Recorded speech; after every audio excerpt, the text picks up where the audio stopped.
Le maillot jaune. Manu est un adolescent de 13 ans. Ses parents sont propriétaires d'un café dans un petit village du sud de la France. Les tables du café ne sont jamais complètement pleines. À la fin du mois, ils arrivent tout juste à vivre. Manu est un passionné de vélo. Tous les dimanches matins, il part avec toute une équipe faire une course de 25 kilomètres. Les journaux publient à l'avance une carte du Tour de France avec les différentes villes-étapes. Manu et ses parents lisent qu'en juin prochain, le Tour de France va passer dans leur village. Quelle chance! Ce jour-là, tous les commerçants vont faire de bonnes affaires et ensuite, on va voir les coureurs en vrai. Manu est fou de joie. C'est le 25 juin que le Tour doit traverser le village.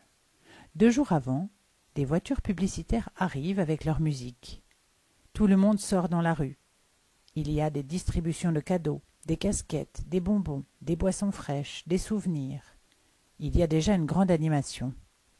On attend les premiers coureurs vers 15 heures. Dès midi, on vient de toute la région pour les voir passer. Les rues sont pleines de monde. On parle à des gens qu'on ne connaît pas. Vous avez vu, l'épreuve dans la montagne a été très difficile. Il pleuvait, la route était glissante et il faisait froid. C'est vrai, mais l'épreuve dans le Midi a été difficile aussi à cause de la grosse chaleur. Il fallait lancer des seaux d'eau sur les cyclistes pour leur donner un peu de fraîcheur. L'attente est longue avant l'arrivée des premiers vélos. La terrasse du café est pleine. Manu et ses parents n'arrêtent pas de courir pour servir les clients. Pour Manu et ses parents, comme pour tous les commerçants du village, c'est un jour très important. C'est le jour où ils gagnent le plus d'argent. Ils ont tous sur la tête des casquettes publicitaires. Il y a de la musique partout.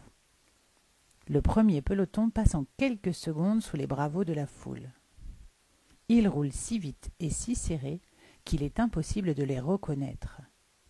Pendant 1 heure, d'autres passent. Lorsque les retardataires arrivent, la fête semble déjà finie. Les gens sont heureux. Ils ont assisté à un événement sportif important, une vraie fête. Tous vont regarder à la télévision l'arrivée du Tour à Paris sur les Champs-Élysées. Le vainqueur du Tour va recevoir sa plus belle récompense, le maillot jaune. Manu et sa famille sont comme beaucoup de Français.